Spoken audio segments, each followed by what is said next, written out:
Many modern-day historians tell us that our nation's founding fathers were a diverse group of atheists, deists, and political revolutionaries.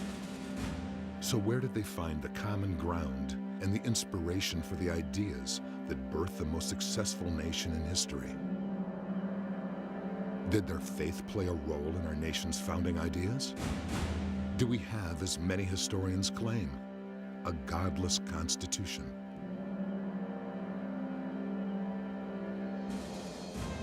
Discover the forgotten and astonishing story of our nation's foundation in the American Heritage series. For centuries, Americans were taught a truthful view of history that recognized the godly heroes and moral foundation our nation was founded upon.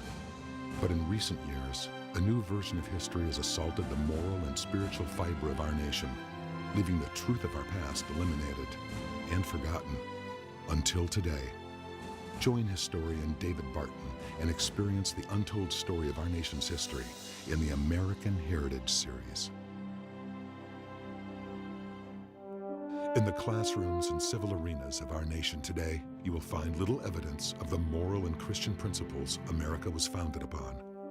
Did our founding fathers intend for us to live in a secular society?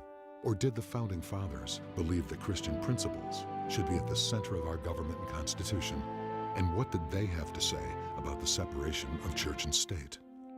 Discover our nation's godly history in the American Heritage series. America, this is your heritage. We so often hear today that our founding fathers, those who created our nation, were generally atheists and agnostics and deists.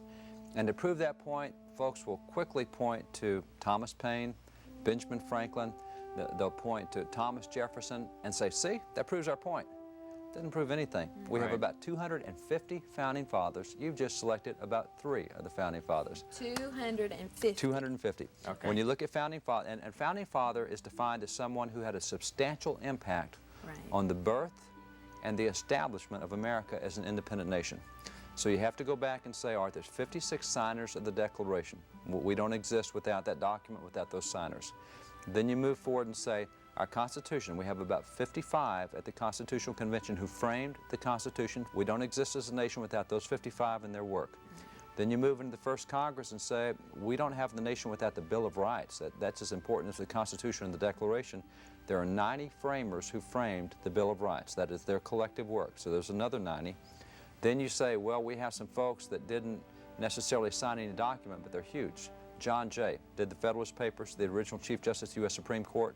Patrick Henry didn't sign the documents, but you just don't have the revolution and the victories we had in Virginia without him. So put them all together, you get about 250 founding fathers. The trouble we have is we've been taught to recognize 2, 3, 4, 5 names. Now, who's ever heard of someone like Dr. Benjamin Rush, signer of the Declaration? He's one of the ratifiers of the Constitution. He served in 3 different governmental administrations. We don't hear of him, but when he died in 1813, the other founders still alive, John Adams, Thomas Jefferson, said he's one of the top 3. He's one of the 3 most notable founding fathers. They said you've got Ben Franklin, George Washington, and Benjamin Rush. We've never heard of him today. Who's heard of James Wilson? Who's heard of folks like Stephen Hopkins or Richard Henry Lee or George Clinton or John Dickinson, or we just go through the other names of the signers of the Declaration. We haven't heard them, and because we think we know 2 or 3, we say that's how they were all irreligious. That's nonsense. About 95% of these guys were Orthodox Christians, very outspoken on their faith. I think what we're debating here and what we're talking about today is that probably 95% of the founding fathers were Christians, believers, that were getting their faith from the Bible. That's right. But history doesn't paint it that way. Why not? Well, history did paint it that way. History has changed over time. As a matter of fact, if you look at our history textbooks today and look to see who we're going to talk about in history, it will be Ben Franklin, it will be Thomas Jefferson. You might have James Madison in there. You're going to have a little George Washington in there, but that's as far as it goes. Now, if I were to take a history textbook from a previous generation, this is a textbook from 1848 that's been reprinted. But this is called The Lives of the Signers of the Declaration of Independence. It is a biography of each of the 56 signers of the Declaration. For generations in America's schools, we studied every one of the signers of the Declaration. We used to know every one of the 56. And so today, the ones we know were largely irreligious, and so we say, oh, Founding Fathers would not have wanted religious expression in public affairs. The courts are exactly right to say that we can't have these public religious expressions because that's the way the founders were. Well, you've chosen the two least religious founders. You've made everyone know the two least religious founders. We used to know the other 54 who were very evangelical, quite frankly, in so much of what they did, and we don't hear a thing about them anymore. Today's pseudo-historians, not willing to let truth or historical facts stand in the way of their personal secularist convictions, declare just the opposite, asserting that neither our nation nor its leaders were influenced by Christianity. For example, this article declares, our founding presidents were not Christians. This article similarly announces, the founding fathers were not Christians. Notice the emphasis on the word not. This article proclaims that the signers of the Declaration were enemies of Christ. And the LA Times heralds America's unchristian beginnings with an inset box declaring, the founding fathers, most, despite the preachings of our pious right, were deists who rejected the divinity of Jesus. In short, according to these and many other writers, our founding fathers were a collective group of atheists, agnostics, and deists. They didn't believe in Jesus. They weren't Christians. After all, if you look at the painting of the signers of the Declaration, who are the two founders that all Americans can immediately recognize? Thomas Jefferson and Benjamin Franklin, of course. But wait, don't stop there. Which one is Samuel Huntington? Or Robert Livingston? Or George Clinton? Or Robert Morris? Or Stephen Hopkins? Or Richard Henry Lee? Or George Reed? Or Roger Sherman? Or Elbridge Gerry? Or the others? Isn't it interesting that we've been trained to recognize the two least religious founding fathers, Franklin and Jefferson? We don't know the others, but we're told that they were just like Franklin and Jefferson. Actually, in defense of Franklin and Jefferson, while they are the two least religious founders, least is a comparative term. They are the least religious of the group, but even they're more religious than most religious individuals today. After all, Benjamin Franklin recommended Christianity in the public schools of Pennsylvania, and he worked to raise church attendance across the state. He also made one of the nation's most forceful defenses of religion when it was attacked by Thomas Paine, the author of the infamous Age of Reason. And it was Franklin, citing numerous Bible verses to prove his point, who called for the establishment of chaplains and daily prayer at the Constitutional Convention. And these are the documented actions of one of the least religious founding fathers. And then there's Thomas Jefferson.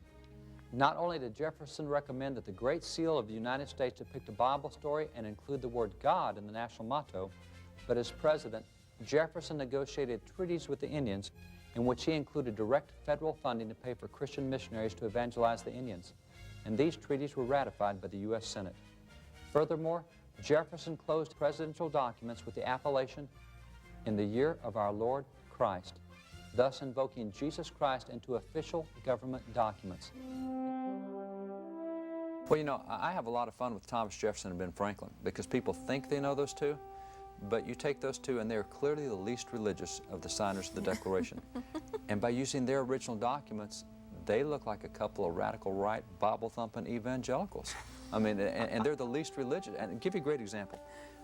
We moved into the U.S. Capitol in 1800, in November of 1800. And when we moved in, one of the first acts of Congress was to approve the use of the Capitol as a church building. You'll find that in Records of Congress, December the 4th, 1800.